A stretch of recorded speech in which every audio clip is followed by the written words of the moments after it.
Very good morning student. अब तक हम ऑनलाइन क्लास में पढ़ चुके हैं अपने चैप्टर हिस्ट्री के द फर्स्ट सिटी वाले लेसन को, जिसके अंतर्गत हमने पढ़ा था कि पहली सिटी कहाँ पर जन्मी, किस तरीके से उसका निर्माण हुआ, किस तरीके से उसकी सभ्यताओं में विकास हुआ और कैसे उसके साइटें पाई गई। भारत में उसकी साइटें कहाँ कहाँ पाई गई इसके बारे में भी हमने जाना कि एलोथल गुजरात, कालीबंगान नौथन राजस्थान, इसके अलावा बरनवाली हिसार हरियाणा डिस्ट्रिक्ट में और डोहलवीरा गुजरात में, इसके अलावा और भी बहुत सारे स्थानों पर इनकी साइटें पाई गई।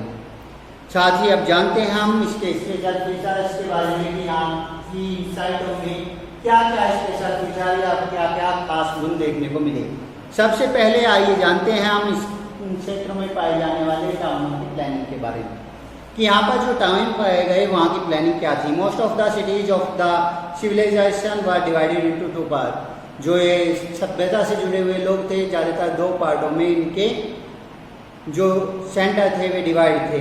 The western part was built on the higher ground called the citadel. जो वेस्टर्न पार्ट हुआ करता था वो बहुत बड़े ग्राउंड से बना हुआ होता था, हायर ग्राउंड से बना हुआ होता था, जिसे हम चितादल कहते थे।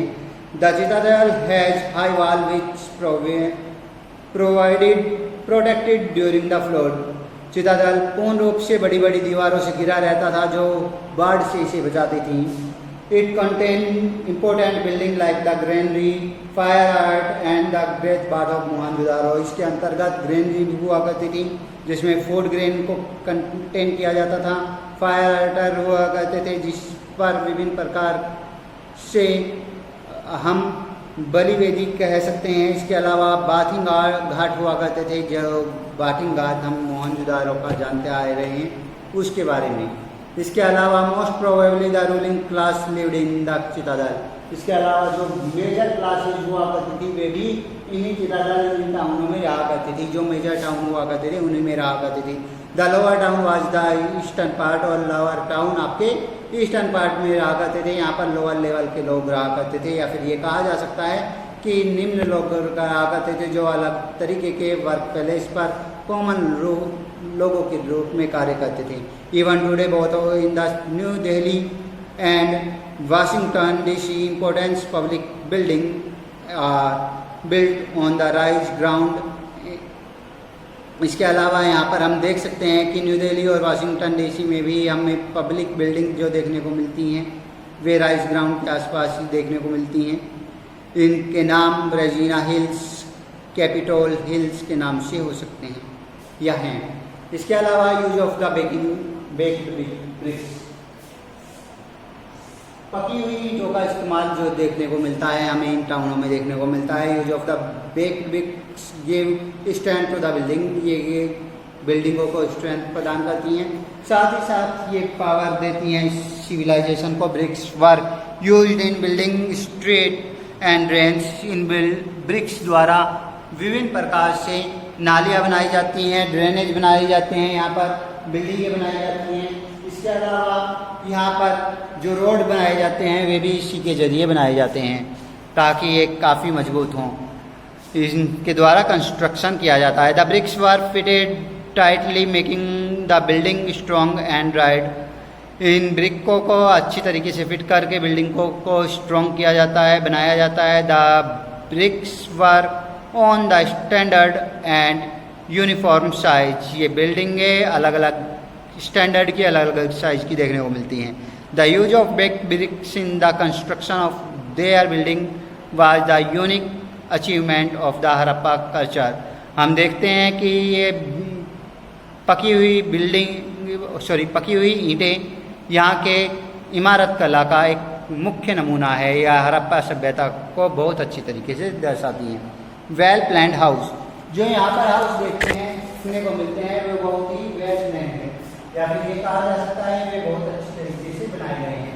आइए जानते हैं यहाँ के बने हुए हाउसों की खासियत कि वे किस तरीके से बनाए गए हैं। The residential building in the lower town were strong and sturdy as they were made of bake BRICS.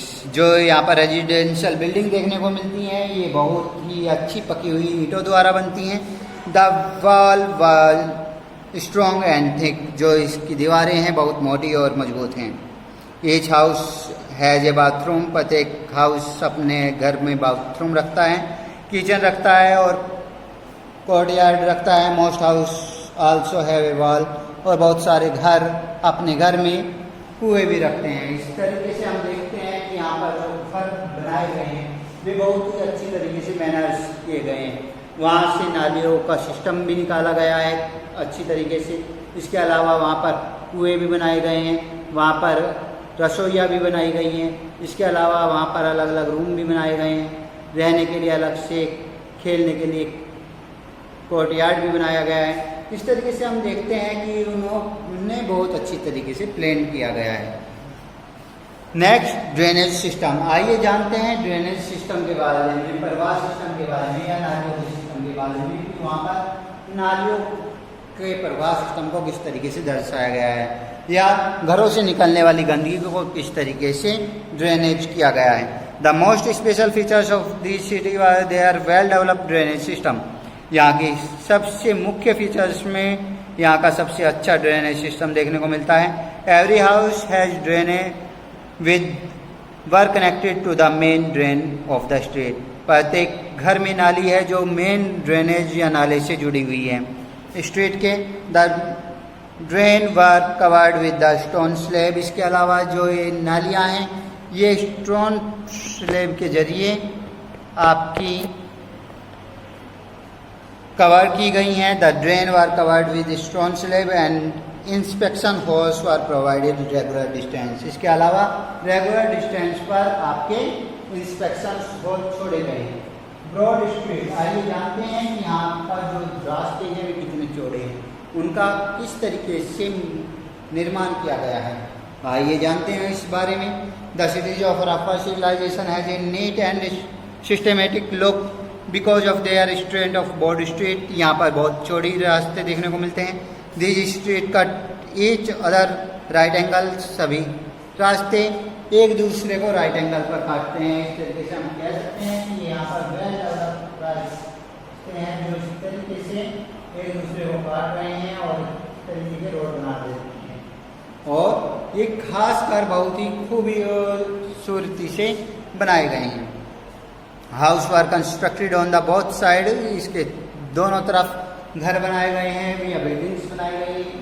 अलग अलग तरह की बिल्डिंग्स देखने को मिलती हैं यहाँ पर, अलग अलग तरह के रूम्स वगैरह आप यहाँ पर देख सकते हैं जो इन सेक्ट्स में पाए जा सकते हैं।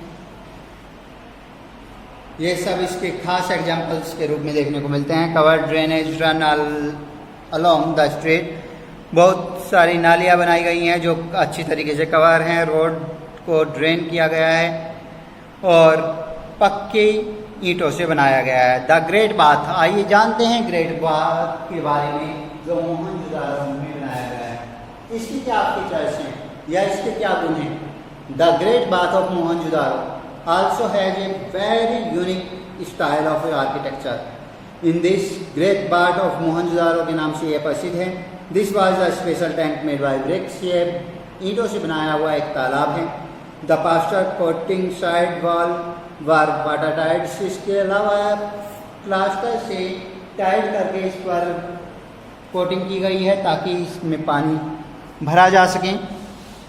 It is connected to the well for the water inlet, कुएं से जुड़ा हुआ है। Dirty water was drained out through drainage construction in the massive walls, साथ ही साथ गंदा पानी इसमें से नालियों के थ्रू निकाल दिया जाता है। There were room on all side, इसके चारों तरफ कमरे बनाए गए हैं। शायद ये इसलिए बनाए गए हों ताकि वहाँ पर रिलीजियस प्रोविजंस के दौरान ये लोग इन बातों में नहाते हों और रूम्स में जाकर कपड़े बदलकर किसी भी प्रकार की पूजा अर्चना में भाग लेते हों। आइए जानते हैं ग्रेनरीज के बारे में या भंडार गृह के बारे में। भंडार गृह किस तरह के हैं उसके लिए। Large granaries have been found at the Mohenjodaro, Lothal, Kalibangan and Harappa. Harappa, Kalibangan, Lothal और मोहनजोदाड़ो में बड़ी बड़ी ग्रेनरी देखने को मिलती हैं। Which were used to store surplus grain, शायद जो ग्रेन को कलेक्ट करने के लिए की जाती होंगी या बनाई गई होंगी। It indicate that the Harappa has surplus food grain production. इस तरीके से हम जानते हैं कि हड़प्पा बहुत अधिक मात्रा में फूड ग्रेन को प्रोड्यूस करता होगा। में B tax was collected in the form of grain, और या फिर ये भी हो सकता है कि फूड ग्रेन के रूप में वहाँ पर टैक्स कलेक्ट किया जाता होगा। The great bath of Mohenjodaro in 11.88 metre long. Great bath जो है मोहनजोदारो का, ये 11.8 मीटर चौड़ा है, 80 मीटर चौड़ा है या लॉन्ग है। इसके अलावा इसकी चौड़ाई जो देखने को मिलती है वह 7.01 मीटर वाइड की है। 7.01 मीटर वाइड। इसके अलावा इसकी गहराई 2.01 मीटर की गहराई इसकी है। इसके अलावा ये इतना गहरा भी है, 2.43 मीटर गहराई इसकी है, जिसके अंतर्गत ये काफ़ी गहरा है। Any problem? आइए जानते हैं इसके बारे में और फीचर्स के बारे में। लाइफ ऑफ प्यूपिल, यहाँ के लोगों का जीवन किस तरीके से है, आइए इस बारे में जानेंगे कि यहाँ के लोग किस तरीके से जीवन यापन करते हैं। इकोनॉमिक एक्टिविटी एंड ऑक्यूपेशन, यहाँ के लोगों की इकोनॉमिक एक्टिविटी और रोजगार क्या क्या हैं। लाइफ ऑफ द पीपल के अंतर्गत हम पढ़ेंगे इकोनॉमिक एक्टिविटी और ऑक्यूपेशन। इन लोगों की इकोनॉमिक एक्टिविटी क्या थी और साथ ही साथ ये किस तरह के ऑक्यूपेशन में लिप्त थे।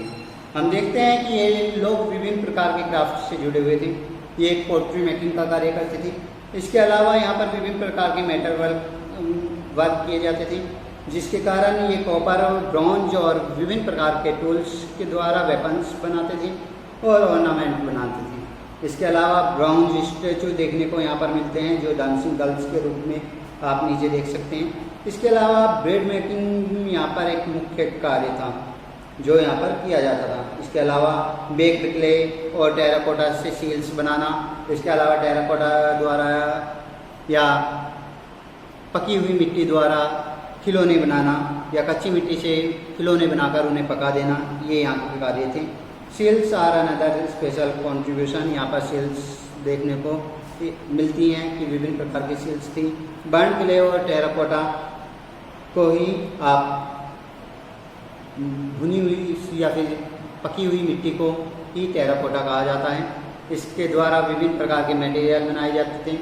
इसके अलावा यहाँ पर फाइंस नाम का एक मटेरियल बनाया जाता था। Faience is a man made material which was blended to the give shiny glass surface. Faience एक प्रकार का ऐसा मटेरियल हुआ करता था जो बहुत ही शाइनिंग सरफेस या ग्लासी सरफेस रखा करता था। इसके अलावा कॉटन वीविंग यहाँ पर की जाती थी, कॉटन द्वारा बुनकरी की जाती थी। इस तरह से यहाँ पर एक सील्स दिखाई गई है हड़प्पा सील के रूप में। Most probably the craftsman were specialised in one particular craft. साथ यहाँ पर जो क्राफ्टमैन थे वे स्पेशलाइज्ड थे पर्टिकुलर क्राफ्ट में। ये क्राफ्टमैनशिप जानते थे, ये शिल्प कला जानते थे उस पर्टिकुलर क्षेत्र की। तो आप देखते हैं कि यहाँ पर क्राफ्टमैनशिप ऑक्यूपेशन के रूप में बहुत ही ज़्यादा विस्तृत थी। इसके अलावा व्यापार के रूप में हम देख सकते हैं कि यहाँ से व्यापार के रूप में हड़प्पा से रॉ मटेरियल को ले जाया जाता था और विभिन्न देशों में भेजा जाता था। राजस्थान कॉपर के लिए, ओमान और वेस्ट एशिया भेजा जाता था। टीन स्पेशली कॉपर और ब्रॉन्ज अफ़गानिस्तान इराक के लिए। गोल्ड मुख्य रूप से लाया जाता था कर्नाटक से और प्रीशियस स्टोन गुजरात से, इराक से और अफ़गानिस्तान से लाए जाते थे। इस तरीके से हम देखते हैं कि हड़प्पा सभ्यता अपने आप में एक विस्तृत सभ्यता थी। साथ ही हम समझते हैं फूड प्रोडक्शन के बारे में। आइए जानते हैं कि फूड प्रोडक्शन वहाँ पर किस तरीके से था, कौन कौन से फूड को वहाँ पर प्रोड्यूस किया जाता था, कौन कौन से भोजन को वहाँ पर उगाया जाता था, इस चीज़ के बारे में जानेंगे। To the maintain of many big cities farmer lived in the village had to grow a lot of crops to supply foods to the city dweller. यहाँ पर बड़े शहरों के लिए छोटे फार्मर्स या छोटे गांव जो लोअर टाउन के लोग हुआ करते थे, वे विभिन्न प्रकार के प्रोडक्टों को ले जाया करते थे। इसमें वे गेहूं, बाजरा, दालें, मटर, चावल, शीशम, इसके अलावा सरसों वगैरह को ले जाया करते थे। The toy models of the plug found at the several site. इसके अलावा बहुत सारे खिलौनों जैसे मटेरियल भी देखने को मिलते हैं। They also know about the process of the irrigation. साथ ही सिंचाई के तरीकों को भी जानते थे। स्टोर वाटर, पानी को स्टोर करना भी जानते थे। And supply it to the field, और इसे बाद में फील्ड तक या खेतों तक पहुँचाना भी जानते थे। एनिमल बोन्स से पता चलता है कि ये लोग विभिन्न प्रकार के जानवरों को भी पालते थे। जिन जानवरों में दुधारू जानवर, कैटल्स, शीप, गोट, बुफेरो, पिग वगैरह आते हैं। इसके अलावा डॉग वगैरह भी आते हैं। एडमिनिस्ट्रेशन किस तरह का था ये जानते हैं इस क्षेत्र के बारे में कि एडमिनिस्ट्रेशन लेवल क्या था और किस तरीके से यहाँ पर शासकीय कार्रवाई को किया जाता था। How were the activity of the complex civilisation compared so many cities govern. इस क्षेत्र में बहुत सारे शहरों को गवर्न किया जाता था। Since trading was too important, व्यापार भी यहाँ पर बहुत ज़रूरी था। Most probably the city were administrated by a committee of people consist of rich merchant, और खासकर कि महत्वपूर्ण मर्चेंटों द्वारा या धनवान मर्चेंटों द्वारा यहाँ पर सिटियों का निर्माण हुआ करता था। उनके हाथों में ही पावर रहा करती थी। A stone statue has been found which were the archaeologist have labelled as the priest और किंग। एक स्टैचू पाया जाता है जिसे माना जाता है कि वह या तो पुजारी रहा होगा या फिर राजा रहा होगा। So the priest play an important role in the administration the city. और इस तरीके से हम समझते हैं कि उस समय के पुजारी बहुत महत्वपूर्ण रोल प्ले करते होंगे शासन के अंतर्गत।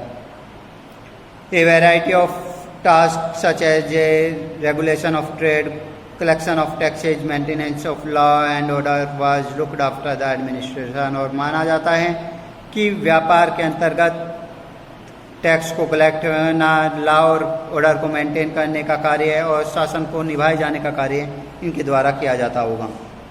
सोशल क्लासेज, आइए जानते हैं यहाँ पर सोशल क्लासेज किस तरह की देखने को मिलती है। सोशल क्लासेज यहाँ पर खासकर 3 तरह की देखने को मिलती हैं। रूलिंग क्लासेज जो वहाँ पर रूल करती हैं, प्रीस्ट या फिर किंग के रूप में होंगी। दूसरी द प्रोड्यूसिंग क्लासिंग जो मैन्युफैक्चरिंग का कार्य करती हैं, मर्चेंट का कार्य करती हैं, क्राफ्टमैनशिप का कार्य करती हैं या स्क्राइबर्स का कार्य करती हैं।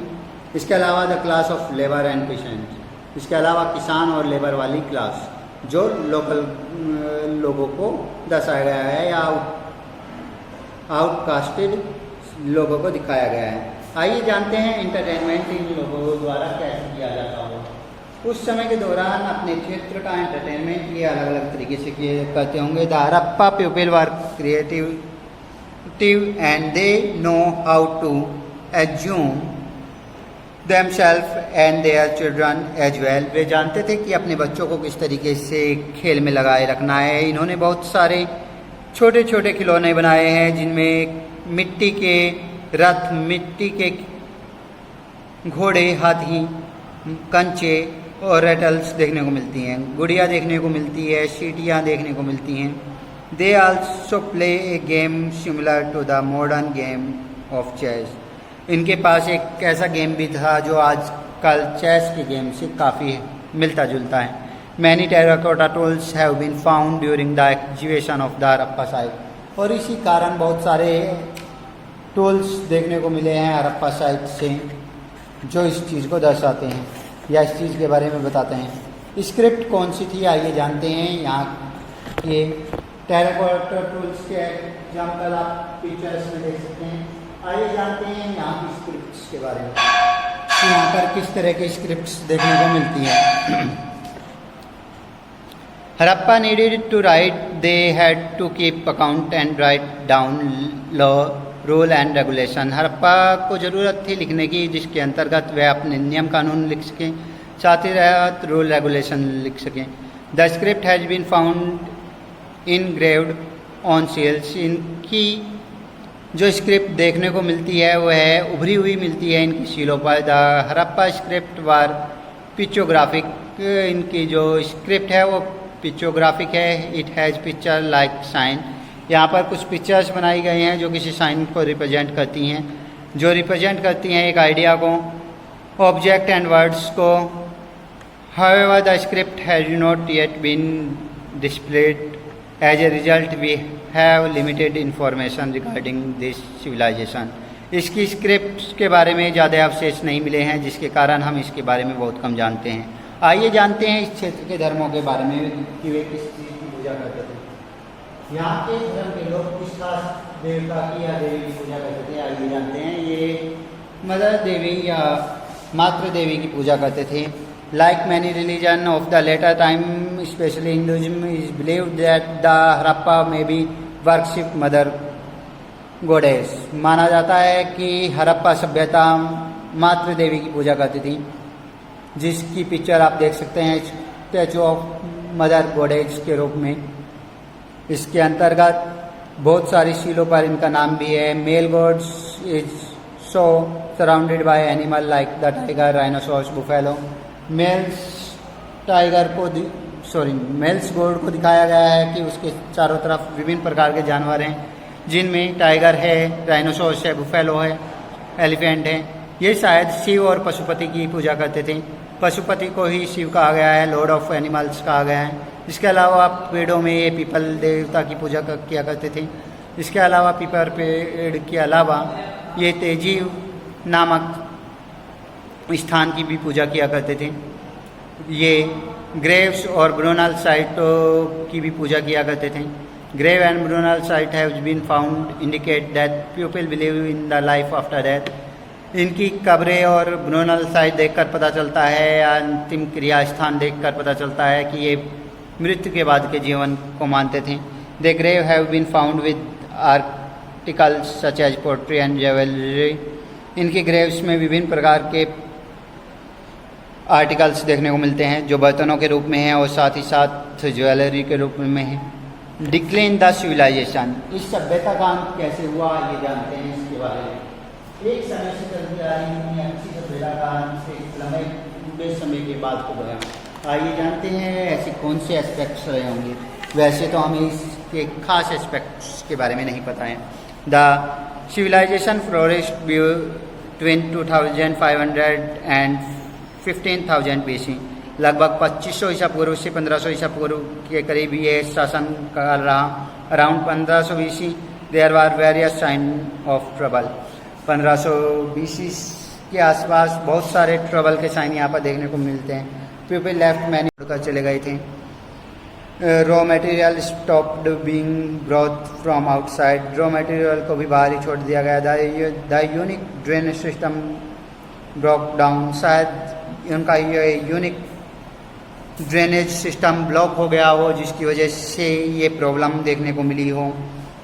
The seem of confusions of around. इस तरह के कन्फ्यूजन देखने को मिलते हैं।